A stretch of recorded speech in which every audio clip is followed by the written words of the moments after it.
আগে পাকিস্তানের ভেতরেই এ ধরনের চাপ বাড়ছে যে বাংলাদেশের সেনাবাহিনী সহ বাংলাদেশের গুরুত্বপূর্ণ পদগুলোতে যাতে পাকিস্তানপন্থী রাজনীতির মানুষেরা গুরুত্বপূর্ণ পদ পান, কিন্তু সেনা প্রধান পদে মিকেই মানে গোলাম আজমের ছেলেকেই কেন পাকিস্তানের বসাতে হবে? ভিসা ছাড়া পাকিস্তান যাবেন, মজা না? বিশাল মজা। ভিসা ছাড়া আপনি একসাথে প্লেনের টিকিট কেটে উঠে বসবেন, পাকিস্তান যাবেন, ঘুরে ফিরে পাকিস্তান। আপনার কত দরকার? ইন্ডিয়া ভারত হয়ে গেল মানে বেস্ট ফ্রেন্ড থেকে রাবিশ ফ্রেন্ড, আর যাদের সাথে ভাবসাব ছিল ওরা পাকিস্তান পুরাতন শত্রু, তারা হয়ে যাচ্ছে বেস্ট ফ্রেন্ড। মনে রেখো, তোমাদের মধ্যে যেন পাকিস্তানের মেন্টালিটি না আসে।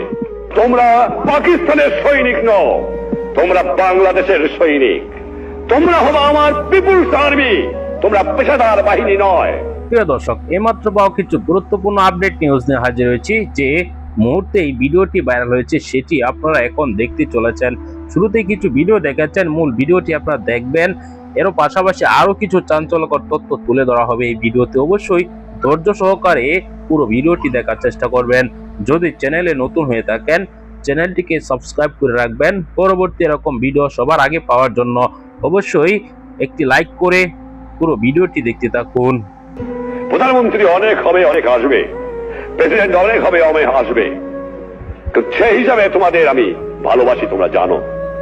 তোমরা সৎ পথে থেকো, মাতৃভূমিকে ভালোবাসো।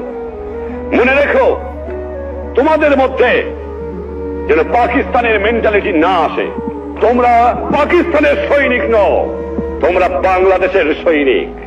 তোমরা হলো আমার পিপুলস আর্মি, তোমরা পেশাদার বাহিনী নয়, তোমরা শুধু সামরিক বাহিনী নও। তোমাদের দরকার হলে নিজের উৎপাদন করে খেয়ে তোমাদের দেশকে বাঁচতে হবে।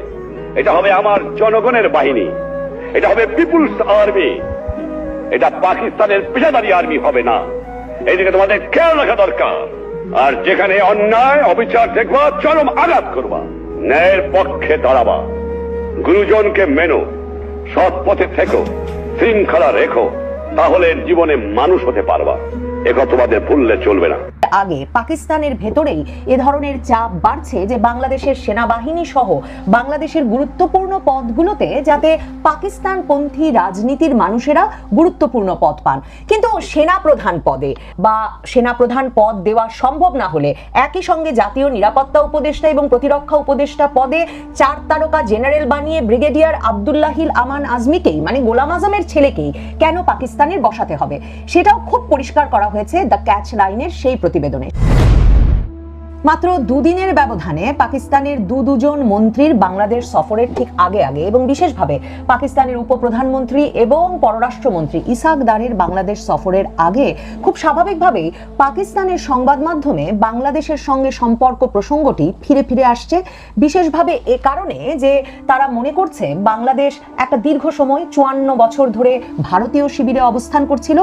এখন যেহেতু পাকিস্তানের একটি মিত্র সরকার ক্ষমতায় এসেছে, কাজে এটাই সময় যখন পাকিস্তানের উচিত বাংলাদেশের সঙ্গে সম্পর্কটা পোক্ত করে নেওয়া এবং যে দেশটি মানে এমনকি পাকিস্তানের প্রগতিশীল পত্রিকা হিসেবে পরিচিত অত্যন্ত প্রভাবশালী পত্রিকা দ্য ডন বাংলাদেশ লেখবার আগে সবসময় লিখছে আসলে এই দুটো দেশ এক ছিল, they were once one nation, এবং গৃহযুদ্ধের মাধ্যমে সিভিল ওয়ারের মাধ্যমে 54 বছর আগে আলাদা হয়ে গিয়ে ভারতীয় শিবিরের দিকে ঝুঁকে পড়েছিল।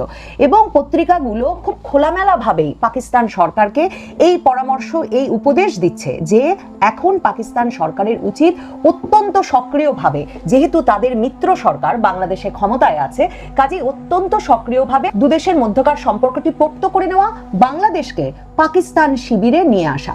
ডনের মতো পত্রিকাগুলো যখন এই রকম ভাষায় লিখছে, তখন ইসলামাবাদ থেকে প্রকাশিত পাকিস্তানের সিনিয়র সাংবাদিক শহীদ রাজা আলভির পত্রিকা দ্য ক্যাচ লাইনে এমন একটি প্রতিবেদন ছাপা হয়েছে যেখানে সরাসরি বলা হয়েছে পূর্ব পাকিস্তানকে ফিরতেই হবে এবং 54 বছর পর পাকিস্তানের তার হিসেব নিকেশ বুঝে নেওয়ার সময় এসেছে, মানে রেকর্ডিং এর সময় এসেছে, এবং বলা হচ্ছে ইস্ট পাকিস্তান মাস্ট রিটার্ন। সেই লেখাটিতে একদিকে যেমন সরাসরি বলা হয়েছে মানে পাকিস্তান শিবিরের দিকে বাংলাদেশকে নিয়ে আসা, সেটা এই লেখার লক্ষ্য নয়। এই লেখায় সরাসরি বলা হয়েছে পূর্ব পাকিস্তানকে, যা এখন বাংলাদেশ নামে পরিচিত, সেই দেশটিকে অবশ্যই পাকিস্তান ফেডারেশনে ফিরিয়ে আনতে হবে। এই অবস্থায় এই পত্রিকাটি এমন একটা প্রস্তাব দিয়েছে যে বিশেষভাবে যখন পাকিস্তানের ভেতর পাকিস্তান সরকারের উপরেও একটা চাপ আছে বাংলাদেশের সঙ্গে রাজনৈতিক সম্পর্ক পোক্ত করা, বাংলাদেশ যাতে আর কিছুতেই ভারত শিবিরে ঝুঁকে না পড়তে পারে সেটা নিশ্চিত করার, তখন এই পত্রিকাটি যে উপদেশ বা পরামর্শ দিয়েছে বাংলাদেশকে পাকিস্তানের ফেডারেশনে সক্রিয়ভাবে যুক্ত করার ক্ষেত্রে, সেটিকে অত্যন্ত তাৎপর্যপূর্ণ বলে মনে করি। এই পত্রিকাটি সরাসরি পরামর্শ দিচ্ছে যে জামায়াতে ইসলামীর আমির গোলাম আজম তার পুত্র ব্রিগেডিয়ার জেনারেল আব্দুল্লাহিল আমান আজমিকে যাতে বাংলাদেশের 4 তারকা বিশিষ্ট জেনারেলে পদোন্নতি দেওয়া হয়, তাকে যাতে বাংলাদেশের সেনাপ্রধান বানানো হয় অথবা বাংলাদেশের জাতীয় নিরাপত্তা উপদেষ্টা এবং প্রতিরক্ষা উপদেষ্টা, এই দুটো পদেই যাতে তাকে নিয়োগ দেওয়া হয়। এবং পত্রিকাটি সরাসরি লিখছে পাকিস্তানের জন্য 54 বছরের হিসাব নিকাশ বুঝে নেওয়া এবং বাংলাদেশকে সক্রিয়ভাবে আবারও ফেডারেশনভুক্ত করবার জন্য এই পদক্ষেপ অত্যন্ত গুরুত্বপূর্ণ এবং পাকিস্তানের জন্য অ্যাক্ট করার মানে পদক্ষেপ নেওয়ার সময় এখনই, এবং এখনই যাতে পাকিস্তান পদক্ষেপ নেয়।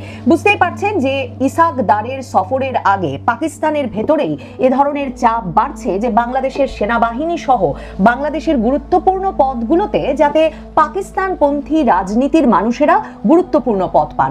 কিন্তু সেনাপ্রধান পদে বা সেনাপ্রধান পদ দেওয়া সম্ভব না হলে একই সঙ্গে জাতীয় নিরাপত্তা উপদেষ্টা এবং প্রতিরক্ষা উপদেষ্টা পদে 4 তারকা জেনারেল বানিয়ে ব্রিগেডিয়ার আব্দুল্লাহিল আমান আজমিকেই মানে গোলাম আজমের ছেলেকেই কেন পাকিস্তানের বসাতে হবে, সেটাও খুব পরিষ্কার করা হয়েছে দ্য ক্যাচ লাইনের সেই প্রতিবেদনে। সেখানে বারবার ব্রিগেডিয়ার জেনারেল আব্দুল্লাহিল আমান আজমিকে প্যাট্রিয়ট বা দেশপ্রেমিক হিসেবে অভিহিত করা হয়েছে এবং দেশপ্রেমিক বলতে তাকে আসলে দেশ হিসেবে পাকিস্তানকে তিনি যেহেতু মেনে নেন সেহেতু পাকিস্তান প্রেমিক হিসেবেই তাকে দেশপ্রেমিক হিসেবে অভিহিত করা হয়।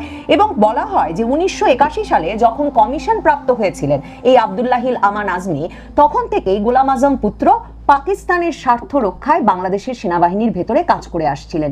এবং পত্রিকাটি তাকে প্যাট্রিয়ট হিসেবে দেশপ্রেমিক হিসেবে উল্লেখ করে বলেন যে সে সময় হিন্দু এবং একদল বিশ্বাসঘাতক মুসলমানের ষড়যন্ত্রে এমন প্রশ্ন উঠেছিল যে সেনাবাহিনীতে তিনি কি করে কমিশন হলেন, কারণ তার পিতা গোলাম আজম এবং ব্রিগেডিয়ার আজমি এই দুজনের তো কোনো বাংলাদেশের নাগরিকত্ব থাকবার কথা নয়। সে সময় পত্রিকাটি বলে এরশাদের হস্তক্ষেপে অবশেষে ব্রিগেডিয়ার আজমির সেই কমিশন প্রাপ্তি নিশ্চিত হয়। প্রিয় দর্শক, সম্পূর্ণ ভিডিওটি দেখলেন। দর্শক, আপনারা দেখেছেন বর্তমান ঘটনা নিয়ে কিছু গুরুত্বপূর্ণ ভিডিও। দর্শক, এরকম ভিডিও কিন্তু আমরা নিয়মিত সবার আগে তুলে ধরার চেষ্টা করি। দর্শক, এরকম ভিডিও কিন্তু বড় বড় চ্যানেলগুলো প্রচার করে না। দর্শক, আপনারা এই ভিডিওতে দেখেছেন যে সকল তথ্যগুলো তুলে ধরা হয়েছে এই ভিডিওতে, এই সকল বিষয় নিয়ে আপনার কি মতামত কমেন্টে জানাতে বলবেন না। পরবর্তী এরকম নিউজগুলো সবার আগে পেতে চ্যানেলটিকে সাবস্ক্রাইব করে পাশে থাকা বেল বাটনটি অন করে দিবেন। ভিডিওতে একটি লাইক করে শেয়ার করে অন্যদেরকে দেখার সুযোগ করে দিবেন। দর্শক, এই মুহূর্তে বিদায় নিচ্ছি, দেখা হবে পরবর্তী কোনো গুরুত্বপূর্ণ আপডেট নিউজে। সেই পর্যন্ত ভালো থাকুন, সুস্থ থাকুন। আসসালামু আলাইকুম ওয়া রাহমাতুল্লাহ।